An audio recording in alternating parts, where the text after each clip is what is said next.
Well, last year, Chicago Animal Care and Control was forced to euthanize more than 2,500 animals. That's the highest number since 2016. So in response, PAWS Chicago launched a Chicago Animal Crisis Fund to treat and save more homeless and at-risk pets. We all know PAWS Chicago is one of the best no-kill shelters in the country, but do you know about the miracles they deliver regularly at their medical center?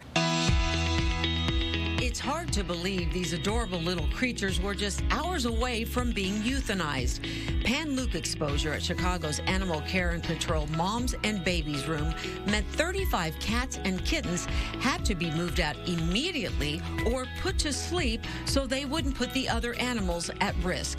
But PAWS Chicago welcomed them all. PAWS Chicago calls it a game changer. The shelter is the first in Chicago and among the first in the country to use canine parvovirus monoclonal antibodies. Dozens of animals from a local shelter are now transferred to shelters in Chicago. This comes in the wake of the Humane Society of Southern Illinois announcing its closure. Overall, 41 animals have been transferred to PAWS Chicago. PAWS Chicago is stepping up to help rescue animals affected by Hurricane Helene. The shelter's disaster relief team is working closely with rescues in the hardest hit areas. In the late 90s, Chicago killed more than 42,000 animals a year in its shelters. A nonprofit called PAWS Chicago launched a grassroots campaign and reduced that number by 88%. They now have a 98% save rate and have become a national model for the no-kill movement.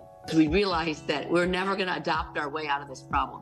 You have to have affordable and free spay-neuter, but you have to do it in the under-resourced communities. We have a hospital for homeless pets that's open 365 days a year and sees more than 22,000 cats and dogs a year. So we have veterinary staff, our vets and vet techs. We provide spay-neuter surgeries. We're the only high-volume spay-neuter clinic in the city of Chicago. Such an important thing to actually adopt an animal through someplace like PAWS Chicago. Tell us why that is so important.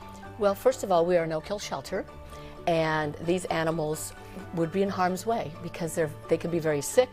They can have parvo, they can have many diseases that we will cure and fix at our hospital, and they will get life. So it's very important for people to rescue, to adopt, to save these animals' lives because there are so many. This couple is just one of hundreds of fosters in the PAWS Chicago family, an organization that saves the lives of thousands of animals every year.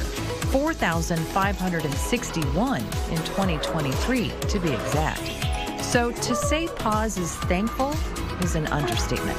Truly, PAWS was built on a foundation of community engagement and volunteers. And without volunteers, we would not be able to continually expand. We wouldn't be able to react to crises that occur. We are nimble and we are able to help whenever we can, only because of our volunteers.